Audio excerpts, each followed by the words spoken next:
Hello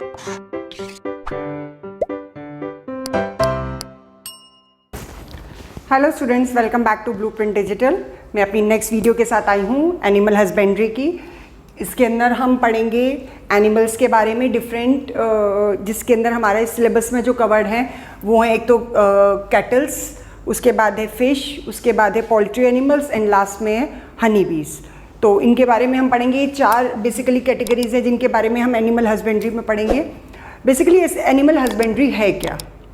ये होता है एनिमल्स को ट्रीट करने का, उन्हें रियर करने का, उन्हें ग्रो करने का, उनका फूड मैनेजमेंट देखने का, उनका खाना पीना देखने का जो एक साइंटिफिक तरीका होता है। एक तो हो गया हम अपने घर पे किसी पेट को रियर कर रहे हैं, ग्रो कर रहे हैं, एक तो होता है वो मेथड। बट एक जो तरीका होता है साइंटिफिकली उनको प्रॉपर टाइम पे हम वैक्सीनेशन दे रहे हैं, प्रॉपर उनकी ब्रीडिंग कर रहे हैं, प्रॉपर उनका ध्यान रख रहे हैं, उनकी पूरी हेल्थ की केयर कर रहे हैं, उस प्रोसेस को हम कहते हैं एनिमल हस्बेंड्री। ठीक है। So the scientific management of animal livestock is known as animal husbandry. अब जो लाइफस्टॉक होता है ये क्या होता है, पहले इसका मतलब मैं बता दूं। लाइफस्टॉक बेसिकली क्या है? Source of animal food, meat, eggs and milk. तो जहाँ से हमारे को animal food, meat, egg, milk ये सब चीज़ें हमारे को मिल रही हैं, ठीक है, उसे हम कहते हैं लाइफस्टॉक। अब इसके अंदर एनिमल हस्बेंड्री के अंदर हमारे को 3 एस्पेक्ट्स कवर करने होते हैं, 3 चीज़ों के ऊपर ध्यान दिया जाता है कि बेसिकली इसके अंदर तीन वो कौन से स्टेप्स हैं, फैक्टर्स हैं, एस्पेक्ट्स हैं जिसके ऊपर वर्क किया जाता है। सबसे पहले होते हैं फीडिंग। हमारे को देखना है इन एनिमल्स की फीडिंग कैसी हो रही है, उनको खाना पीना प्रॉपर दिया जाना चाहिए, ठीक है ना, तो उसके ऊपर ध्यान दिया जाता है। तो फीडिंग किसके लिए रिस्पॉन्सिबल है? उनकी क्वालिटी के लिए और क्वांटिटी के लिए। जितना अच्छा हम उन्हें खाना देंगे उतनी अच्छी उनकी क्वालिटी होगी, उतनी अच्छी उनकी ब्रीड होगी और उतनी ही उनकी प्रोडक्शन होगी आगे। तो फीडिंग किस लिए की जाती है? उनकी क्वालिटी इंप्रूव करने के लिए और क्वांटिटी इंप्रूव करने के लिए। देन फिर हम उसको ब्रीडिंग करते हैं। ब्रीडिंग मतलब जैसे हम लोग हाइब्रिडाइजेशन कर रहे थे, पीछे 2 वेराइटीज़ को आपस में हमने क्रॉस करके एक नई अच्छी वेराइटी करी। ऐसे एनिमल्स के केस में हम 2 डिफरेंट जो उनकी ब्रीड्स होती हैं, ब्रीड्स बेसिकली होती क्या है? सेम ही वेराइटी के अंदर, सेम ही स्पीशीज़ के अंदर जब 2 डिफरेंट एनिमल्स, डिफरेंट टाइप के एनिमल्स होते हैं। फॉर एग्जाम्पल मैं डॉग का एग्जाम्पल देती हूँ। डॉग की बहुत सारी ब्रीड्स होती है, जैसे एल्सेशियन हो गए, लैब्राडोर हो गए, ठीक है, चिहुआहुआ हो गए और पमेरियंस हो गए। तो ये सब क्या डिफरेंट ब्रीड हैं, पर है तो सारे डॉग्स ही ना।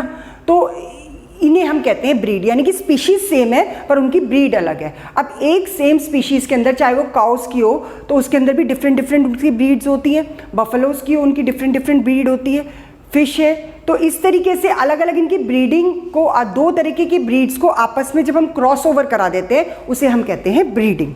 जैसे हमने हाइब्रिडाइजेशन में 2 डिफरेंट स्पीशीज़ के प्लांट्स को आपस में क्रॉसिंग ओवर करा के एक नई स्पीशीज़ बना दी, जैसे कि हमारे को जो कैरेक्टरिस्टिक्स उसके अंदर चाहिए थी। ऐसे एनिमल्स के केस में भी होता है। 2 डिफरेंट जो एनिमल्स हैं, जिस एक के अंदर कुछ अच्छी वैरायटी है जिसको डिजीज़ जल्दी नहीं होती है, जो डिजीज़ रेजिस्टेंट है, जिसके अंदर प्रॉपर मतलब इम्यूनिटी बहुत अच्छी है, तो उस वैरायटी को हमने दूसरी इसे कर दिया जो ज़्यादा अच्छा मिल्क प्रोवाइड करती है। तो क्या हुआ? दोनों को क्रॉसिंग ओवर कराने से हमारी 2 वैरायटीज़ इंप्रूव हो गई।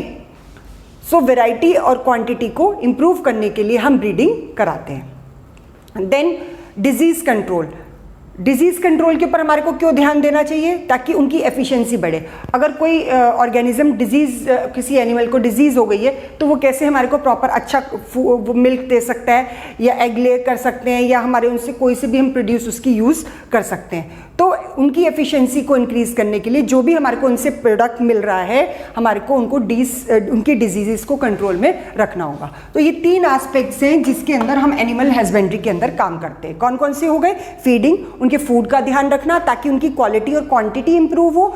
ब्रीडिंग करनी अच्छी ताकि 2 डिफरेंट ब्रीड्स को आपस में क्रॉस ओवर कराया जा सके जिससे उनकी वैरायटी और क्वांटिटी इंप्रूव हो, और डिजीज़ कंट्रोल करें जिससे उनकी एफिशिएंसी इंप्रूव हो। देन आती है कैटल फार्मिंग। अब कैटल्स के अंदर कौन कौन से हम लेते हैं? काउज एंड बफलोज हम कवर करेंगे इसके अंदर। तो सबसे पहले बात करते हैं काउज की। ब्रीड्स ऑफ काउ, 3 तरीके की ब्रीड्स होती हैं इसके अंदर। Broad breed, dairy breed, dual breed. Broad breed वो होती है जो बेसिकली एग्रीकल्चरल पर्पसेस के लिए यूज़ की जाती है, काटिंग के लिए यूज़ की जाती है। जैसे आपने देखा होगा बहुत सारे एनिमल्स को वेट लिफ्ट, उसको सामान ढोने के लिए यूज़ करते हैं, एक जगह से दूसरी जगह जो हमारे को मटेरियल कैरी करना होता है उसके लिए यूज़ करते हैं। तो ऐसी जो ब्रीड्स होती है काउस की जो मिल्क ज़्यादा नहीं प्रोवाइड कर सकती, जो ये प्रोवाइड नहीं कर सकती है, उनको हम एग्रीकल्चरल पर्पसेस के लिए, प्लोइंग के लिए, वाटरिंग के लिए, इन सब चीज़ों के लिए हम यूज़ करते हैं, एग्रीकल्चरल प्रैक्टिसेस के लिए और काटिंग। ठीक है, सामान एक जगह से दूसरी जगह। क्यों? क्योंकि they give less milk, very little milk और no milk. Then dairy breeds वो वाली होती हैं जो हमारे को मिल्क प्रोवाइड करती हैं। देन डुअल पर्पस ब्रीड्स वो होती हैं जो मिल्क भी प्रोवाइड कर सकती है और एग्रीकल्चरल टास्क में भी यूज़ में आती है। तो जब तक वो हमारे को मिल्क प्रोवाइड करिए तब बढ़िया है, वरना उसके बाद हम उन्हें एग्रीकल्चर टास्क में भी यूज़ कर सकते हैं। तो both way they work for us. एक ये चीज़ बहुत इंपॉर्टेंट क्वेश्चन पूछ लिया जाता है, कॉमन इंडिजीनियस ब्रीड्स का मतलब है इंडियन ब्रीड्स के बारे में। तो कॉमन इंडियन ब्रीड्स जो है रेड सिंधी, साहिवाल, गिर, ये किसकी ब्रीड्स हैं? काउस की ब्रीड है। ठीक है, रेड सिंधी जो होती है ये राजस्थान साइड में पाई जाती है ये वाली ब्रीड। साहिवाल जो होती है पंजाब, हरियाणा, उत्तर प्रदेश में पाई जाती है। और गिर जो है ये आंध्र प्रदेश में पाई जाती है। तो ये कॉमन ब्रीड्स हैं, इनके नाम आपको मालूम होने चाहिए। मिल्च एनिमल्स क्या होते हैं, एक ये टर्म आपको और बता दूं मैं आपको। मिल्च एनिमल्स या डेयरी एनिमल्स वो एनिमल्स होते हैं जो हमारे को मिल्क प्रोवाइड करते हैं। तो मिल्क प्रोड्यूसिंग जो फीमेल्स होती हैं उन्हें हम कहते हैं मिल्च एनिमल्स, जो हमारे को मिल्क प्रोवाइड करते हैं। सो अभी ये बेसिक इंट्रोडक्शन है फॉर द कैटल। तो ये चीज़ आपको समझ में आ गई कि एनिमल हस्बेंड्री के अंदर ये 3 एस्पेक्ट्स कवर किए जाते हैं। ठीक है, जिसके अंदर हम उनकी क्वालिटी और क्वांटिटी को फीडिंग के थ्रू, ब्रीडिंग को, वैरायटी को ब्रीडिंग के थ्रू और एफिशिएंसी को डिजीज कंट्रोल से हम देखते हैं। उसके बाद कैटल फार्मिंग, 3 तरह के कैटल्स होते हैं। कैटल्स के अंदर क्या आते हैं? Cause and बफलोस। काउज के बारे में मैंने आपको ब्रीड्स के बारे में इनकी बता दिया। अब हम आगे देखते हैं बफलोस की कौन कौन सी ब्रीड्स होती हैं। अभी हमने काउज की ब्रीड डिस्कस की थी। Now there are certain breeds of buffaloes जो इंडियन ब्रीड्स हैं। These are the Indian breeds, Murrah, Mehsana, Surti. तो आप 3 Indian breeds of cows, 3 Indian breeds of buffaloes learn करके रखिएगा। ठीक है, तो ये बफलोस की मैंने आपको बता दी 3 Indian breeds. Now breed improvement क्यों किया जाता है? ब्रीड इम्प्रूवमेंट बेसिकली क्यों किया जाता है? To get the higher milk production. ठीक है, and that is called selective breeding. तो सेलेक्टिव ब्रीडिंग किस लिए की जाती है? फॉर हायर मिल्क प्रोडक्शन, ताकि हम उन ब्रीड्स को ग्रो कर सकें जिनसे हमारे को ज़्यादा मिल्क प्रोड्यूस मिल सकती है। तो अगर हम उन ब्रीड्स के ऊपर वर्क करेंगे, उनका ज़्यादा ब्रीडिंग करेंगे, तो we will get more milk and milk products. So selective breeding basically क्या है? Breeding of cows and buffaloes for higher milk production. Now exotic breeds हो गई, यानी कि जो फॉरेन की ब्रीड्स होती है, जो इंडियन ब्रीड्स नहीं होती। तो ये एक्जॉटिक ब्रीड्स ऑफ काउ याद रखिएगा। This is brown Swiss and Jersey. आप लोगों ने मूवी देखी होगी दिलवाले दुल्हनिया ले जाएंगे, उसके अंदर जो गाना है तुझे देखा तो ये जाना सनम, उसमें एक काऊ है जिसके गले में एक बेल होती है जो हैंग करते हैं, जहाँ से वो गाना स्टार्ट होता है, जहाँ से वो सॉन्ग स्टार्ट होता है। तो वहाँ पर जो काऊ दिखाई गई है that is Brown Swiss, that cow belongs to Switzerland. तो इसको भी अगर हम क्रॉस कराते हैं इंडियन बुल के साथ, इंडियन उसके साथ हम इसको करवाते हैं, तो उसमें क्या होता है कि हमारा जो वो होता है जो उससे काउस प्रोड्यूस होंगी, जो नई ब्रीड की काउस प्रोड्यूस होंगी, that will be more milk produce करने वाली होंगी। तो ये एक्जॉटिक ब्रीड्स है, ये दोनों याद रखिएगा। ये जर्सी जो है ये इंग्लैंड की ब्रीड है, ब्राउन स्विस जो है ये स्विट्ज़रलैंड की ब्रीड है। नाउ हम कौन कौन सी ट्रेड्स यूज़ करते हैं सेलेक्टिव ब्रीडिंग के लिए?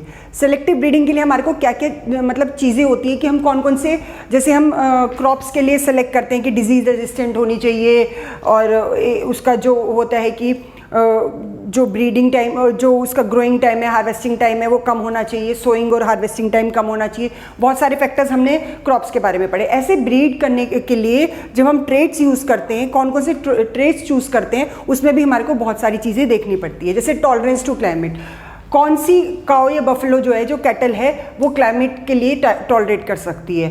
ये नहीं है कि ठंड हो रही है तो बीमार पड़ गई, गर्मी हो रही है तो बीमार पड़ गई, यानी कि वो क्लाइमेट के लिए टॉलरेंट होनी चाहिए, वो क्लाइमेट के हिसाब से अपने आप को अडेप्ट कर सके।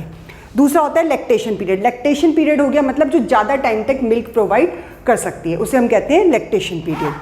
High yield of milk produce, जो ज़्यादा मिल्क प्रोड्यूस करे। लैक्टेशन पीरियड तो हो गया, ड्यूरेशन कि ज़्यादा ड्यूरेशन के लिए हमारे को मिल्क प्रोड्यूस कर सकती है, और high yield of milk produce हो गया मतलब एक टाइम पे ज़्यादा मिल्क प्रोडक्शन कर सके। Then resistant to disease, disease से अपने आप को प्रिवेंट कर सके। ये नहीं है कि जरा सी कोई बात हुई, जरा सा इन्फेक्शन हुआ और डिजीज़ कैच कर ली, यानी कि उसकी इम्यूनिटी पावर हाई होनी चाहिए। गुड हेल्थ, हेल्थ अच्छी होनी चाहिए। Proper age of reproduction, proper time पे रिप्रोड्यूस कर सके नए ऑफस्प्रिंग्स को। जनरल अपीयरेंस, लुक वाइज भी अच्छा होना चाहिए जो भी कैटल होता है। तो दीज आर द ट्रेड्स जो हम ब्रीडिंग के लिए चूज करते हैं बिफोर क्रॉस ब्रीडिंग। अब जो मेथड ऑफ ब्रीडिंग है दो हैं, एक है नेचुरल, एक है आर्टिफिशियल इंसेमिनेशन। एक होता है नेचुरल, हमने बुल और काऊ को एक साथ रख दिया तो उनके बीच में नेचुरल जो है क्रॉसिंग ओवर हो गया तो उनकी ब्रीडिंग हो गई नेचुरली, उसमें ह्यूमंस का कोई रोल नहीं होता। दूसरा होता है आर्टिफिशियल इंसेमिनेशन। इसमें से क्या होता है, हम रिक्वायर्ड जो हमारे को करेक्टरिस्टिक्स चाहिए इनमें से, जैसे बुल जो है वो टॉलरेंट टू क्लाइमेट है, लैक्टेशन उसकी जो है प्रॉपर एज है रिप्रोडक्शन वो की, अपीयरेंस अच्छा है, तो उसका हम जो सेमन है वो हम काऊ के अंदर इंजेक्ट करके, आर्टिफिशियली इंजेक्ट करके उसके करेक्टरिस्टिक्स हम उस काऊ के अंदर इंड्यूस कर सकते हैं। This is called artificial insemination. ठीक है। आर्टिफिशियली सेमन जो होता है, मेल का सेमन क्या होता है, बेसिकली उसके अंदर स्पर्म्स होते हैं, मेल का रिप्रोडक्टिव गैमेट्स होते हैं जो कि फीमेल के रिप्रोडक्टिव ऑर्गन के अंदर आर्टिफिशियली थ्रू इंजेक्शंस इंजेक्ट कर दिया जाता है। तो दिस इज आर्टिफिशियल। तो ये दो तरीके होते हैं, एक होता है नेचुरली दोनों को मिला दिया जाए और दूसरा होता है आर्टिफिशियली इंसेमिनेट करके। तो these are the methods of breeding. So feeding of animals requirement, अभी हमने ब्रीडिंग का पढ़ लिया, अब हम फीडिंग की बात करते हैं। फीडिंग ऑफ एनिमल्स जो हैं उनकी क्या रिक्वायरमेंट होती है, दो तरीके की उनकी रिक्वायरमेंट होती है। एक तो होती है मेंटेनेंस रिक्वायरमेंट। मेंटेनेंस रिक्वायरमेंट की मतलब सिर्फ अपनी ग्रोथ एंड डेवलपमेंट के लिए जो उनको फूड चाहिए होता है, तो food required for daily purposes, इसमें कुछ एक्स्ट्रा रिक्वायरमेंट्स नहीं होती है। बट जो मिल्क प्रोड्यूसिंग जो रिक्वायरमेंट होती है वो ड्यूरिंग लैक्टेशन पीरियड के टाइम पे ज़्यादा चाहिए होती है। ठीक है ना। जो लैक्टेशन पीरियड क्या होता है, जब वो मिल्क प्रोड्यूस कर रहे होते हैं, तो मिल्क प्रोड्यूसिंग उन एनिमल्स को उस टाइम पे बहुत ज़्यादा फूड की, एक्स्ट्रा फूड की रिक्वायरमेंट होती है। तो two types of animal feed. अब कौन कौन सी एनिमल फीड है, one is roughage, other is concentrate. Roughage contain fibre such as green fodder, silage, hay and legumes. तो रफेज के अंदर कौन कौन सी होती है, जैसे कि ये वाली फाइबर्स होती है, green fodder, silage, hay and legumes. Concentrate के अंदर कौन कौन सी होती है, use in feed of cattles and buffaloes, इनके अंदर यूज़ की जाती है। ये लैक्टेशन पीरियड के टाइम पे बहुत ज़्यादा रिक्वायर्ड होती है। इसके अंदर फाइबर की क्वांटिटी कम होती है, इसके अंदर फाइबर की क्वांटिटी ज़्यादा होती है। ठीक है। तो ये किस किस चीज़ से मिलता है, ग्रीन फॉडर जो इनका खाना होता है, साइलेज, हे एंड लेग्यूम्स में से। तो कॉन्सेंट्रेट के अंदर फाइबर कम होता है, इनके अंदर प्रोटीन और न्यूट्रिएंट्स ज़्यादा होते हैं, और ये लैक्टेटिव जो लैक्टेशन पीरियड के टाइम पे जो एनिमल्स को रिक्वायरमेंट होती है उसके अंदर कॉन्सेंट्रेट की क्वांटिटी ज़्यादा होती है। ठीक है, क्योंकि इसके अंदर प्रोटीन और बाकी न्यूट्रिएंट्स की रिक्वायरमेंट प्रेजेंस ज़्यादा होती है। तो ये कहाँ कहाँ से मिलता है, cotton seed, oil seed, gram husk, oil seed, cakes etcetera. तो इन सबसे कॉन्सेंट्रेट एनिमल्स को मिल्क प्रोड्यूसिंग एनिमल्स को दिया जाता है। ठीक है। तो एक नॉर्मल रिक्वायरमेंट के लिए रफेज और कॉन्सेंट्रेट इतना ज़्यादा नहीं चाहिए होता, बट जो लैक्टेटिव एनिमल्स होते हैं उनको कॉन्सेंट्रेट की रिक्वायरमेंट ज़्यादा हो। Last topic for animal husbandry is requirement for these cattle. In animals के लिए बेसिक रिक्वायरमेंट्स क्या हैं, डेली रिक्वायरमेंट्स क्या हैं। फर्स्ट है शेल्टर फैसिलिटीज़। जहाँ पर इन्हें रखा जाता है वो इनको एक प्रॉपर शेल्टर प्रोवाइड, ये नहीं कि बारिश में भीग रहे हैं और इन्हें कुछ वो ही नहीं है, ठीक है, धूप में ऐसी गर्मी में बैठे हुए हैं, तो इनके लिए एक प्रॉपर शेल्टर होना चाहिए, वो भी नीट एंड क्लीन होना चाहिए। प्रॉपरली उसकी क्लीनिंगनेस हमारे को ध्यान में रखनी चाहिए। देन प्रॉपर क्लीनिंग, उनकी प्रॉपर क्लीनिंग की जानी चाहिए, उनकी शेल्टर की प्रॉपर क्लीनिंग की जानी चाहिए।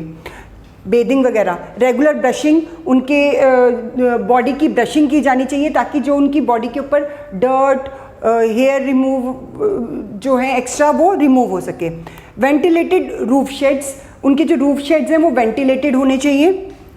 Sloped floor of cattle shed, जो उनकी कैटल शेड है उनकी फ्लोर जो है वो ऐसी होनी चाहिए, स्लोप्ड होनी चाहिए, सपोजिंगली ऐसे। अब इससे क्या होता है, जो supposedly this is the ground, ठीक है ना, ये ग्राउंड लेवल है। अगर स्ट्रेट है तो अगर वो यूरिन पास कर रहे हैं तो ये वो यहीं पर रह जाएगा। तो अगर स्लोप फ्लोर है वो हल्की सी, ऐसे भी नहीं कि बिल्कुल ही ढलान हो, हल्की सी स्लोप फ्लोर होनी चाहिए और यहाँ पर जो है वो सीवेज पाइप होना चाहिए, ताकि जब वो यूरिन वगैरह पास करें तो वो यहाँ से नीचे की तरफ वो फ्लो डाउन हो जाए। तो इससे क्या होगा, वहाँ पर थोड़ा सा नीट एंड क्लीन एनवायरनमेंट। अब डेली तो वहाँ पर वॉशिंग नहीं हो सकती जिस टाइम पे कि इमिडिएटली जाके कोई क्लीन करेगा, कोई तो इतना टेक केयर नहीं करेगा, तो इसलिए वहाँ पर स्लो फ्लोर हो, तो जिससे कि भी वो यूरिन पास करे, जो भी एक्सक्रीटा पास करे, वो नीचे स्लिप डाउन हो जाए। तो that is slow floor of the cattle shed. Proper feeding, उनको प्रॉपर फूड दिया जाना चाहिए टाइम पे। Proper vaccination for prevention from diseases, time to time उनकी वैक्सीनेशन होती रहनी चाहिए ताकि उनको डिजीज से प्रिवेंट किया जा सके। अगर पहले ही जैसे बच्चों को भी वैक्सीनेट करा दिया जाता है, आजकल कोविड के लिए भी वैक्सीनेशन हो रही है, तो अगर ये वैक्सीनेशन पहले ही दे दी जाए तो उससे उनसे प्रिवेंट किया जा सकता है, डिजीजेस से प्रिवेंट किया जा सकता है। तो this is very important question कि मैनेजमेंट के लिए कैटल मैनेजमेंट के लिए कौन कौन से स्टेप्स या मेजर्स हमारे को लेने चाहिए। तो पहले तो शेल्टर फैसिलिटी प्रॉपर होनी चाहिए उनके पास, नीट एंड क्लीन शेल्टर होना चाहिए, रूफ्ड शेल्टर होना चाहिए, प्रॉपर क्लीनिंग की जानी चाहिए उनकी, नहलाना चाहिए उनको, रेगुलर ब्रशिंग डर्ट और हेयर रिमूविंग के लिए, वेंटिलेटेड रूफ शेड्स होने चाहिए उनके, वेंटिलेशन होना चाहिए ताकि एयर पास हो सके, स्लोप फ्लोर होना चाहिए, मैंने इसका रीज़न बता दिया आपको। प्रॉपर उनको कॉन्सेंट्रेट और रफेज का ध्यान रख के हमारे को फूड प्रोवाइड करना चाहिए और उनकी टाइम टू टाइम डिजीजेस से प्रिवेंशन के लिए वैक्सीनेशन होना चाहिए। So here we come with the topic of kettles.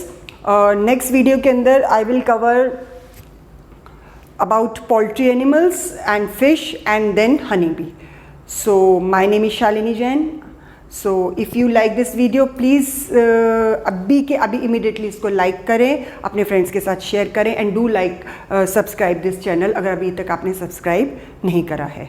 So I hope आपको ये समझ में आ गया होगा यहाँ तक का एनिमल हस्बेंड्री का। अगर नहीं समझ में कोई टॉपिक आया है या कोई पॉइंट है क्वायरी का तो प्लीज़ आप कमेंट सेक्शन में लिखकर भेज सकते हैं। Thank you, bye, have a nice time, take care.